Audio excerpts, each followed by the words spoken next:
दोस्तों स्वागत है आपका हमारे को नई वीडियो में। आज के वीडियो में हम लोग देखने वाले हैं बीए बीएड बीएससी बीएड की जो सेमेस्टर एग्जाम है उसका एक पेपर है जियोग्राफी का, फिजिकल जियोग्राफी। ठीक है, उसके इंपॉर्टेंट क्वेश्चन देखने वाले हैं विद सॉल्यूशन। तो वीडियो कंप्लीट देखना है। जो अपन क्वेश्चन देखने वाले हैं वो मल्टी लैंग्वेज में होंगे, यानी इंग्लिश और हिंदी मीडियम, यानी दोनों मीडियम के जो विद्यार्थी हैं वो अपने क्वेश्चन देख सकते हैं, विद आंसर होने वाले हैं। तो वीडियो को फटाफट लाइक कर दो, चैनल पर नहीं हो तो सब्सक्राइब कर दो। तो चलिए अपन क्वेश्चन है वो स्टार्ट करते हैं। क्वेश्चन अपने यूनिट वाइज होने वाले हैं। तो सबसे पहले जो अपने पास यूनिट नंबर फर्स्ट है उसका क्वेश्चन है कि पृथ्वी की उत्पत्ति और संरचना है, जो यूनिट फर्स्ट उसका नाम है। तो फर्स्ट क्वेश्चन अपने पास है भू-आकृति विज्ञान क्या है, इसके अध्ययन का महत्व स्पष्ट कीजिए। तो सबसे पहले अपन देखते हैं इसका आंसर। सबसे पहले अपन हिंदी में देखेंगे, उसके बाद इंग्लिश मीडियम के विद्यार्थी वो देख सकते हैं। तो देखिए इसका आंसर देखिए आप, भू आकृति विज्ञान पृथ्वी की भू आकृति विज्ञान पृथ्वी की भौतिक संरचनाओं और उनके निर्माण, विकास एवं परिवर्तनों के अध्ययन से संबंधित है। यह पृथ्वी की सतह पर होने वाली विभिन्न प्रक्रियाओं को समझने में सहायता करता है। जो भू आकृति विज्ञान की जो शाखाएं हैं, अपन उनकी ब्रांच मतलब इसके अपन ब्रांच को देखते हैं। तो देखिए सबसे पहले मेरे पास है रचनात्मक भू आकृति विज्ञान।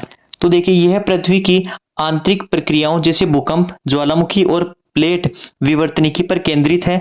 जलवायु भू आकृति विज्ञान में देखिए आप, इसमें वायुमंडलीय प्रक्रियाओं और जलवायु परिवर्तनों से होने वाले स्थल रूपों का अध्ययन किया जाता है। अपक्षय और अपर्दन भू आकृति विज्ञान में देखिए, इसमें नदियों, हिमनदों, वायु और समुद्री तरंगों के कारण होने वाले परिवर्तन शामिल हैं।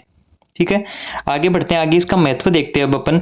तो महत्व में देखिए आप, सबसे पहले अपने पास पॉइंट है भू सतह के विकास को समझना।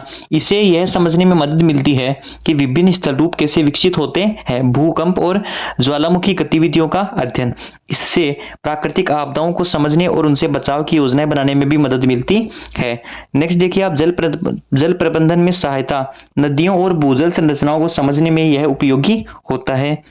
पर्यावरणीय संतुलन, तो अपर्दन और निक्षेपण प्रक्रियाओं को समझकर भूमि उपयोग की प्रभावी योजना बनाई जा सकती है। जो अपने अभी भी हिंदी में देखा है वो अब जो इंग्लिश मीडियम के विद्यार्थी हैं वो देख सकते हैं। अपन दोनों में देखते हुए नहीं चलेंगे, अदरवाइज वीडियो है वो काफी लंबा हो जाएगा। ठीक है, तो आप यहाँ तो स्क्रीनशॉट ले सकते हैं इसका, देख लीजिए आप। ठीक है, अब अपन बढ़ते हैं अगले क्वेश्चन की ओर। अपन एक यूनिट से 3 बड़ी क्वेश्चन है वो देखते हुए चलेंगे। सेकंड जो मेरे पास क्वेश्चन है यूनिट नंबर फर्स्ट से वो है can't, Laplace, James gene big bang सिद्धांत के अनुसार पृथ्वी की उत्पत्ति को समझाइए। तो सबसे पहले मेरे पास है कांट और लाप्लास नेबुलर हाइपोथेसिस। तो इसको अपन देखते हैं। 1755 में इमैनुअल कांट और बाद में पिएरे साइमन लाप्लास ने यह सिद्धांत दिया था। उनके अनुसार सौरमंडल एक विशाल गैस और धूल के बादल यानी नेबुला से बना है, जो घूमता हुआ ठंडा और विभिन्न ग्रहों एवं सूर्य का निर्माण हुआ है। ठीक है, जो घूमता हुआ ठंडा हुआ है और विभिन्न ग्रहों एवं सूर्य का निर्माण इससे हुआ है। नेक्स्ट पॉइंट इसी में अपने पास है, यह सिद्धांत यह भी बताता है कि बड़े ग्रह बाहरी कक्षाओं में और छोटे ग्रह वो आंतरिक कक्षाओं में स्थित हैं। जेम्स जीन का जो ज्वारीय सिद्धांत वो क्या बोलता है, 1999 में जेम्स जीन और हेरोल्ड जेफरीज ने यह प्रस्तावित किया कि सूर्य के पास से एक विशाल तारा गुजरा है जिससे सौरमंडल की उत्पत्ति हुई है। नेक्स्ट ये इसी में आता है एक पॉइंट कि सूर्य के गुरुत्वाकर्षण प्रभाव के कारण ही उसकी बाहरी सतह से द्रव्य निकलता है और यह ठंडा होकर ग्रहों का निर्माण कर सका है। ये क्या बोलता है कि जो सूर्य है उसके गुरुत्वाकर्षण प्रभाव के कारण ही उसकी जो आउटर सरफेस है, जो बाहरी सतह है, उससे ही क्या निकला है, कोई द्रव्य निकला है और उसी से यह फिर ठंडा होकर ग्रहों का निर्माण हुआ है। ये कौन बोलता है अपने को, जेम्स जीन का ज्वारीय सिद्धांत। इंपोर्टेंट क्वेश्चन होने वाला आपके पास। नेक्स्ट अपने पास है बिग बैंग का सिद्धांत। तो यह आधुनिक वैज्ञानिक सिद्धांत है जिसे जॉर्ज लेमेत्रे और एडविन हबल ने विकसित किया। इसके अनुसार ब्रह्मांड है वो लगभग 13.8 अरब वर्ष पहले एक महाविस्फोट यानी बिग बैंग से बना था। यह सिद्धांत यह भी बताता है कि जो ब्रह्मांड है वो लगातार फैलता जा रहा है। ठीक है, ये अपने पास सेकंड क्वेश्चन हो गया। ये आपके पास इंपोर्टेंट क्वेश्चन होने वाला है। अब देख लीजिए आप, इसी क्वेश्चन को इंग्लिश में भी देख सकते हैं। सबसे पहले कांट लाप्लास वाला रूल, फिर जेम्स जीन्स वाला और फिर बिग बैंग थ्योरी। ठीक है, चलिए अब अपन बढ़ते हैं नेक्स्ट क्वेश्चन की ओर। Question number 3 unit number first का लास्ट क्वेश्चन होने वाला है ये, भूवैज्ञानिक समय मापक को परिभाषित करें और इसके प्रमुख युगों का वर्णन कीजिए। तो भूवैज्ञानिक समय मापक पृथ्वी के विकास को विभिन्न चरणों में विभाजित करने की एक प्रणाली है। इसे मुख्यतः 4 महाकालों में विभाजित किया गया है। सबसे पहले मेरे पास है प्रमुख महाकाल, तो हेडियन, पृथ्वी का निर्माण हुआ पर कोई जीवन नहीं था इस टाइम, है ना। नेक्स्ट मेरे पास है आर्कियन, इसमें सबसे पहले सूक्ष्म जीव विकसित हुए। नेक्स्ट है मेरे पास प्रोटेरोजोइक, जो कि प्रारंभिक बहुकोशिकीय जीवन है वो विकसित हुआ इसमें। नेक्स्ट मेरे पास है फेनरोजोइक, जटिल जीवों का विकास हुआ। अब आप नेक्स्ट देखिए प्रमुख कल्प, कौन सा, प्रमुख कल्प, इसमें क्या हुआ, इसमें सबसे पहले मेरे पास है पेलियोजोइक, उसमें है कि समुद्री जीवन की वृद्धि हुई, महाद्वीपों का निर्माण हुआ। नेक्स्ट मेरे पास है मेसोजोइक, यह डायनासोर का युग भी कहलाता है। तो छोटे क्वेश्चन देखते हुए चलिए आप साथ के साथ ही।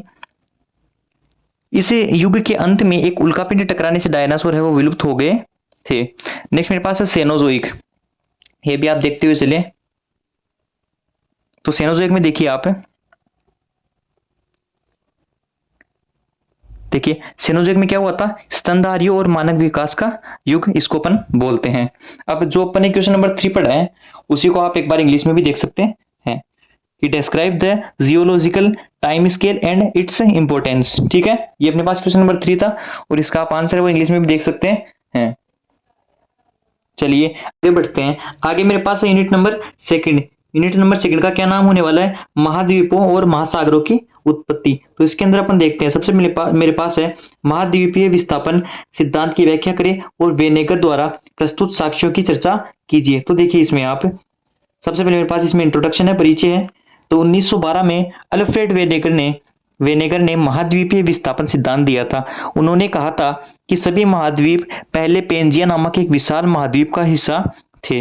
अब उसके अपने को क्या क्लू मिले, क्या अपने को साक्ष्य मिले, वो अपन देखते हैं कि महाद्वीपीय किनारों की समानता, दक्षिण अमेरिका और अफ्रीका के तट है वो एक दूसरे से मेल खाते हैं, समान जीवाश्म, इसमें है मेरे पास ग्लोसोस्टेपिस, पौधे के जीवाश्म है वो विभिन्न महाद्वीपों पर पाए जाते हैं। प्राचीन जलवायु प्रमाण, तो जो ग्लेशियर के निशान है वो अफ्रीका, ऑस्ट्रेलिया और दक्षिण अमेरिका में पाए गए हैं। इसी में देखिए आप, नेक्स्ट मेरे पास है प्लेट विवर्तनिकी सिद्धांत को समझाइए। इसी का क्वेश्चन है यूनिट नंबर 2 का, प्लेट विवर्तनिकी सिद्धांत को समझाइए। तो देखिए इसमें भी सबसे पहले अपन क्या देखेंगे, वही परिचय देखेंगे। तो जो प्लेट विवर्तनिकी सिद्धांत के अनुसार पृथ्वी की ऊपरी परत है वो कठोर टेक्टोनिक प्लेटों में विभाजित है। ये प्लेटें हैं वो अस्थिर स्फीयर पर तैरती हैं। मुख्य प्रक्रियाएं देखिए इसकी, सबसे पहले मेरे पास संवहनीय प्रवाह है, टकराव सीमाएं, अलगाव सीमाएं। ठीक है, ये मेरे पास इसकी कुछ क्या होने वाली है, मुख्य प्रक्रियाएं। अब अपने जो क्वेश्चन देखे हैं, क्वेश्चन नंबर 4 और क्वेश्चन नंबर 5, आप उन्हीं को एक बार इंग्लिश में भी देख लीजिए। 4 मेरे पास था क्या, explain the Continental drift story. ठीक है, तो उसका आप इंग्लिश में जो आंसर है वो आप देख सकते हैं यहाँ पे। जिन विद्यार्थियों के एक बार में समझ में नहीं आता वो इनका स्क्रीनशॉट ले सकते हैं। ये क्वेश्चन नंबर 5 हो गया मेरे पास। चलिए अब अपन बढ़ते हैं आगे मेरे पास क्वेश्चन नंबर 6 है, इस यूनिट नंबर 2 का लास्ट क्वेश्चन होने वाला है। तो देखिए सबसे पहले मेरे पास क्वेश्चन नंबर 6 में क्या है, पर्वत निर्माण की प्रक्रियाएं, है ना। तो देखिए क्या क्या हो सकती है, प्लेटों के टकराने से पर्वत बनते हैं। होम्स ने संवहनीय प्रवाह के कारण है वो पर्वत बनने की बात कही है।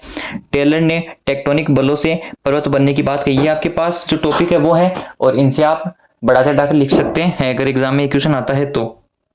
अब अपन आगे बढ़ते हैं, आगे मेरे पास है यूनिट नंबर 3। यूनिट नंबर 3 में देखिए आप, यूनिट नंबर 3 का मेरे पास नाम है पृथ्वी की आंतरिक शक्तियां और उनका प्रभाव। तो देखिए यूनिट नंबर 3 का फर्स्ट क्वेश्चन मेरे पास है, समस्थिति क्या है, इसे एरिर और प्रेट के दृष्टिकोण से समझाइए। तो देखिए सबसे पहले आप, समस्थिति है वो पृथ्वी की परपट्टी और मंदाकर्षण संतुलन से संबंधित सिद्धांत है। इसके अनुसार पृथ्वी की ऊंचाई और गहराई में गुरुत्वाकर्षण संतुलन है वो बना रहता है। ठीक है, अब अपन आगे बढ़ते हैं, आगे इसी में मेरे पास और है कुछ, एरी का सिद्धांत। तो इसमें देखिए जॉर्ज बी एरी के अनुसार पृथ्वी की ऊंची पर्वत श्रृंखलाओं की जो जड़ें हैं वो गहरी होती हैं, जबकि समतल क्षेत्र की जड़ें उतली होती हैं। इसे हिमखंड मॉडल भी कहा जाता है। जब कोई पर्वत अपरदन से कटता है तो उसकी जड़ है वो ऊपर उठ जाती है। ठीक है, नेक्स्ट इसी में मेरे पास है प्रेंट का सिद्धांत।